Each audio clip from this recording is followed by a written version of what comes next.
सचिन, आप हिंदी में इंटरव्यू करना है? हाँ जी। अच्छा, हिंदी में। तो आप अपने बारे में बताइए थोड़ा। सर, मैं सचिन कुमार यादव राजस्थान के झुंझुनू ज़िले से संबंध रखता हूँ। मैंने प्रारंभिक शिक्षा गांव में ही की थी। ग्रेजुएशन मैंने आईआईटी दिल्ली से इलेक्ट्रिकल इंजीनियरिंग में की है। 2016 में ग्रेजुएशन करने के बाद से ही मैं सिविल सर्विसेज की प्रिपरेशन कर रहा हूँ। तो आप ये कौन सा चांस है? सर, ये मेरा तीसरा चांस है। पहले कहाँ तक पहुँचे थे? सर, मैं पहली बार में मैंने इंटरव्यू दिया था, फाइनलिस्ट में नहीं आ पाया था। दूसरी बार मेरा मेंस लिखा था, पर इंटरव्यू के लिए कॉल नहीं आया था। तो इस बार मैं इंटरव्यू दे रहा हूँ दूसरी बार। पहली बार इंटरव्यू इंग्लिश में दिया था? जी, इंग्लिश में। जी, आप कंफर्टेबल हैं हिंदी में? हाँ जी। तो आईआईटी से इलेक्ट्रिकल इंजीनियरिंग? हाँ जी। अच्छा, उसमें इलेक्ट्रिकल इंजीनियरिंग करने के बाद हाँ जी। इस एडमिनिस्ट्रेटिव सर्विस में आने का क्यों आप सोच रहे हैं? सर, आईएएस में आने का बचपन से ही रुझान था। अच्छा। फिर सर जैसे जैसे बड़ा हुआ, जैसे जैसे और जानकारियाँ मिली, तो सर आईएएस जो है सबसे सर मुझे अपने लिए the most attractive career option लगा। जिस प्रकार से इसके साथ जो सामाजिक सम्मान जुड़ा हुआ है हमारे यहाँ, और जो डाइवर्सिटी है नौकरी में, तो सर इसी वजह से मैंने आईएएस के लिए ऑप्ट किया। तो आईएएस के लिए तो इंजीनियरिंग और आईआईटी के एस्पिरेंट होना तो कोई ज़रूरी नहीं था। जनरल लाइन में भी ये ग्रेजुएशन करने के बाद आप आ सकते थे। हाँ जी। आपको नहीं लगता है कि एक ऐसे एस्पिरेंट को जो कि आईआईटी करना चाहता है और देश के लिए कुछ करना चाहता है या अपना रिसर्च के थ्रू ये करना, तो उसको आपने रोक दिया? जी सर, आप कह सकते हैं, ये बात सच है। परंतु सर मैं अपने सेल्फ डिफेंस में यही कहूँगा कि उस वक्त मेरे को सर इतना क्लियर कट नहीं था। मैंने इतना थिंक थ्रू नहीं किया था कि क्या मायने होंगे आईआईटी पे, सरकार इतना खर्च करती है पैसा, अगर मुझे आईएएस में ही जाना है। उस समय सर इतना क्लियरिटी नहीं था दिमाग में।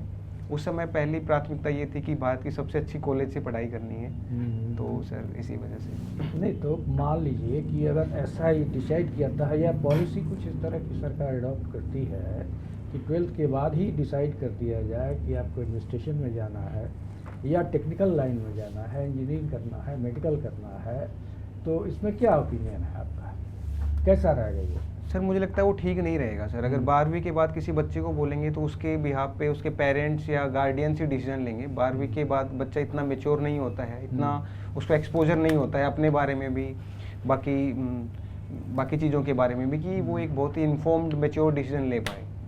तो सर 12वीं के बाद से ही ये करना जो है मेरे हिसाब से सर, क्योंकि ना हम लोग जो देख रहे हैं उसमें है क्या कि 10 में से 8 बच्चे आईआईटी के होते हैं और सब जाना चाहते हैं एडमिनिस्ट्रेशन में। तो एक तरह से हमको लगता है कि बैकग्राउंड नहीं क्रिएट हो रहा है। सर सही बात है सर। आज जो है 2 वजह सर मैं मानता हूँ इसकी। एक तो सर आईएएस इतना अट्रैक्टिव करियर ऑप्शन है। दूसरा सर, अब लोग जितने भी अच्छे स्टूडेंट हैं वो आईआईटी आ जाते हैं। फिर अगर उस प्रकार से कुछ, जैसे सर मेरा बैकग्राउंड में मानता हूँ कि एक वजह है कि मैं कहीं ना कहीं कॉर्पोरेट लाइफ में अपने आप को उतना अच्छा करता हुआ नहीं देखता हूँ। तो सर इस प्रकार के बच्चों की संख्या आज बढ़ रही है जो एक मॉडेस्ट बैकग्राउंड से आते हैं और आईएएस को बहुत ही लुकअप करते हैं। तो एक सोशल मोबिलिटी का भी उनके लिए एक बहुत बड़ा ये वो बन जाता है। और हिंदुस्तान में एक समझिए कि एक गरीब देश है और इतना खर्च होता है आईआईटी का ये तैयार करने में बीटेक को, उसके बाद वो छोड़ देते हैं। तो बहुत पैसा खर्च होने के बाद जो है, आपको लगता नहीं है कि पैसा कैसे फिर देश को आप चुकता करेंगे? सर मुझे लगता है कि मैं भले ही अपने इंजीनियरिंग स्किल्स में नहीं, परंतु सर मैं पूरा प्रयत्न करूंगा कि जो मेरे ऊपर खर्च हुआ है मैं उसको न केवल यूटिलाइज करूं परंतु उससे भी ज़्यादा दे पाऊँ। मैंने जो आईआईटी से सीखा है केवल वो सर इंजीनियरिंग एकेडमिक नॉलेज तक ही सीमित नहीं था सर। उसके अलावा भी मुझे बहुत एक्सपोजर मिला है आईआईटी में। बहुत सारी प्रॉब्लम सॉल्विंग अप्रोच से लेकर सर बहुत सारा ऐसा मुझे लगता है कि पर्सनल डेवलपमेंट मेरा हुआ है जिसको मैं जीवन में जो है यूटिलाइज कर पाऊँगा और प्रयत्न करूँगा सर कि मैं। अच्छा, बताइए, बजट भाषण इस बार आपने सुना था? सर भाषण सुना नहीं था, पढ़े। हाँ जी। क्या नया था इस बार के बजट भाषण में? काफ़ी लंबा चला है इस बार का बजट भाषण in comparison to other years जो है लास्ट ईयर्स। तो इसमें नया क्या था, कुछ आप बता सकते हैं? सर जो मेरे को सबसे अच्छी बात लगी, नया तो जानता नहीं वो नया होगा कि नहीं, कि सर जिस प्रकार इकोनॉमिक स्लो डाउन था अभी, जो एक्स्ट्रा ऑर्डिनरी सर्कमस्टांसेस अभी जो इकोनॉमी के थे, उसके बावजूद सरकार ने जो है फिस्कल डिफिसिट को बिना ब्रिज किए उतना ज़्यादा 0.5% ही उन्होंने ब्रिज किए, उसको बिना किए। और जिस प्रकार से कंजम्पशन को बढ़ावा देने के लिए जो एक रूरल डेवलपमेंट एग्रीकल्चर में जो सरकार ने जो अपना कैपिटल एक्सपेंडिचर का जो अपना दायरा उसको भी बिल्कुल कॉम्प्रोमाइज़ नहीं किया। तो सर मुझे अच्छा ये लगा कि बिना मैक्रो इकोनॉमिक स्टेबिलिटी को बिना अनस्टेबल किए और सरकार ने एक अच्छा प्रयत्न किया है इकोनॉमिक स्लोडाउन से उबारने के लिए। किसान के लिए क्या था इसमें? सर सरकार ने एक 16 पॉइंट फॉर्मूला जो है किसानों के लिए वो किया है। तो सर जो एग्जिस्टिंग स्कीम्स थी भारत की उन्हीं को और पैसा अलोकेट किया है, जैसे कुसुम स्कीम से लेकर के एमएसपी से लेकर के ये इरिगेशन प्रोजेक्ट्स में जो है। एमएसपी पे क्या किया इस बार? सर एमएसपी जो है नया नहीं किया है सर, कुछ भी पैसा अलोकेट किया है, सिर्फ नया कुछ नहीं है सर उसमें। इम्प्रूवमेंट तो नहीं हुई ना एमएसपी? नहीं सर, नहीं सर, इस बार नहीं। चलो माइक्रो इरिगेशन में, ड्रिप हाँ, इरिगेशन में जी, कुछ उन्होंने बोला। हाँ जी। तो फिर किसान के लिए वेलफेयर क्या हुआ उसका? फूड प्रोसेसिंग में कुछ, अगर आप फूड प्रोसेसिंग को बढ़ावा दे रहे हैं, उसमें एफडीआई आपने अलाउ कर दी, हाँ जी। तो उससे तो फिर ये आ जाएंगे हिंदुस्तान लीवर और कॉल, ये सारे जो बड़ी बड़ी कंपनी फूड प्रोसेसिंग में। किसान के लिए क्या हुआ? सर एफडीआई को सिर्फ ऐसे ही देखना, सर मुझे लगता है कि एफडीआई जब आएगी तो उसके साथ में एक इन्वेस्टमेंट आएगा, पैसा आएगा खेती में। और कैसे? सर बाहर से कोई पैसा इन्वेस्ट करेगा, नई टेक्नोलॉजी वो लेकर के आएगा और उससे प्रोडक्टिविटी हमारे यहाँ बढ़ेगी। और प्रोसेसिंग में भी सर जैसे बाहर से पैसा आएगा तो जो आज जो कैपिटल डेफिसिट है कि उतना जो टेक्नोलॉजी डेफिसिट है सर वो तो हम एक उसमें भी हमारे यहाँ जो है फ़ायदा होगा। आपने बीटेक की है हाँ जी। In electrical. हाँ जी। तो with that point of view कोई किसानों के लिए कोई इंसेंटिव, कोई नॉन कन्वेंशनल एनर्जी का जो चल रहा हो या कुछ ऐसा हो या कुछ और आने वाला हो, आप कुछ बता सकते हैं उसके बारे में? सर एक सोलार पावर का जो है, जो थोड़ा सा इलेक्ट्रिकल को मेरे को जो क्लोजेस्ट लगता है किसानों के, कि एक इलेक्ट्रिकल इंजीनियर जो है सोलार पैनल में आजकल जो R&D हो रहा है, तो सर मुझे लगता है कि एक सोलार पावर किसानों के लिए एक बहुत ही इनकम जनरेटिंग सोर्स बन सकता है। कैसे? सर जैसे खेत, किसान का खेत है तो उसमें सर कुछ एक ऊंचाई पे अगर वो सोलर पैनल लगाए तो सर वो अपनी फसल भी उगा सकता है और इलेक्ट्रिसिटी भी जनरेट कर सकता है। तो उससे वो अपनी पावर, अपनी एनर्जी रिक्वायरमेंट को फुलफिल कर सकता है। और अगर हम नेट मीटरिंग कर दें और हमारा इलेक्ट्रिकल ग्रिड सिस्टम इतना एफिशिएंट हो जाए तो वो जो सरप्लस एनर्जी वो जो जनरेट कर रहा है, जो बना रहा है, उसको वो ग्रिड को बेच भी सकता है। आपने बोला थोड़ा उठा के सोलर पैनल लगा दे, हाँ जी। कोई ऐसा मॉडल है जो हिंदुस्तान में हो चुका है ऑलरेडी? कहीं पे स्टेट गवर्नमेंट ने कुछ ऐसा किया हो? सर अभी मैं नहीं सोच पा रहा हूँ।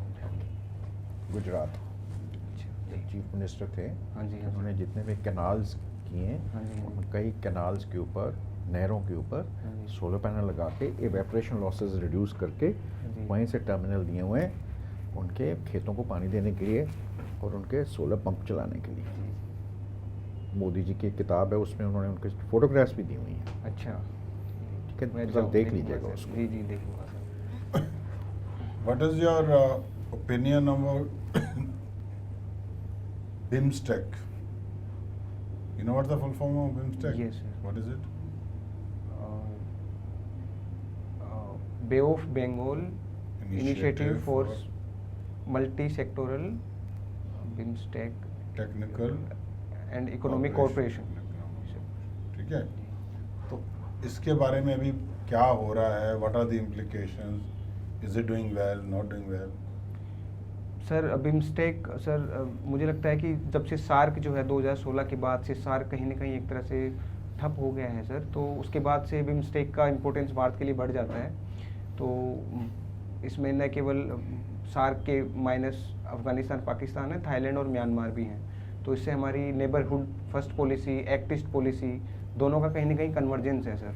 Good. तो इसके थ्रू कनेक्टिविटी प्रोजेक्ट्स हैं और बाकी मल्टी सेक्टोरल है। तो सर ये तो इसमें इम्पेडिमेंट क्या है?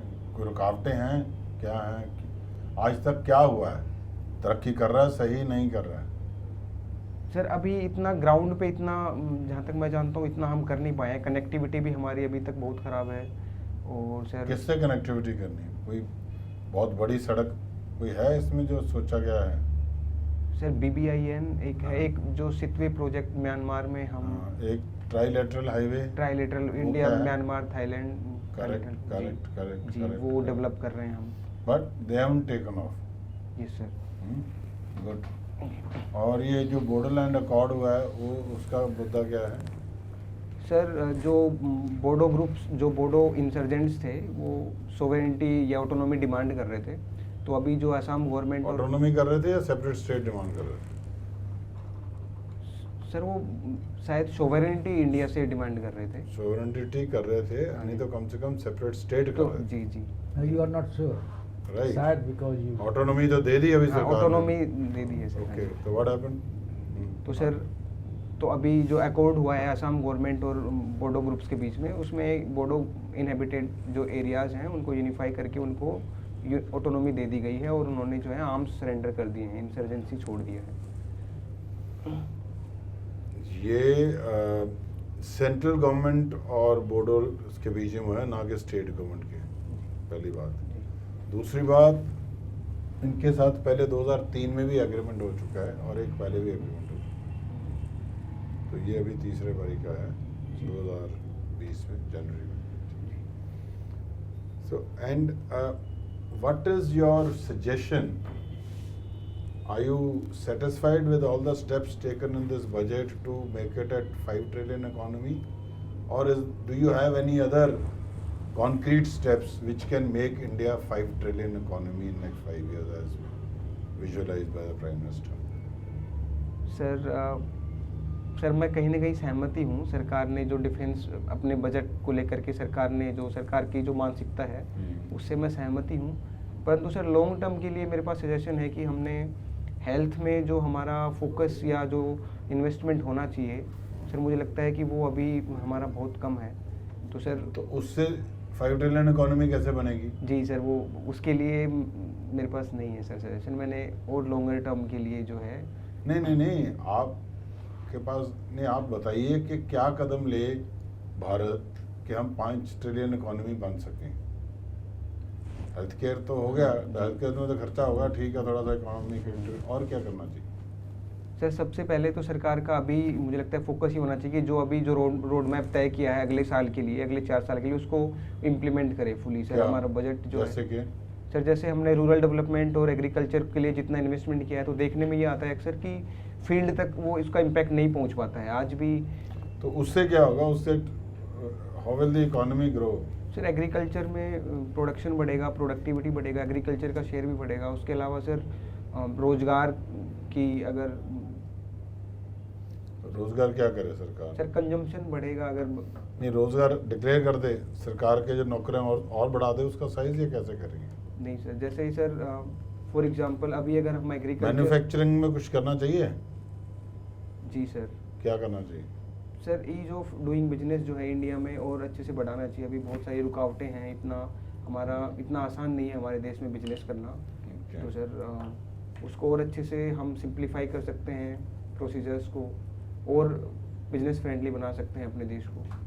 सर दूसरा स्किल, हमारे यहाँ लेबर भी इतनी स्किल्ड नहीं है, तो सर स्किलिंग को भी हम और अच्छे से बढ़ावा दे सकते हैं। What is your opinion on population? Can India sustain looking after this kind of population? Sir अभी हमारे पास मुझे लगता है चारा नहीं है। हमें बस इसको, हमारा प्रयत्न ये होना चाहिए कि हम कंट्रोल करें, जल्द से जल्द पॉपुलेशन को स्टेबलाइज करें और फिर सर उनकी ज़रूरतों को पूरा करने का प्रयत्न करें सर।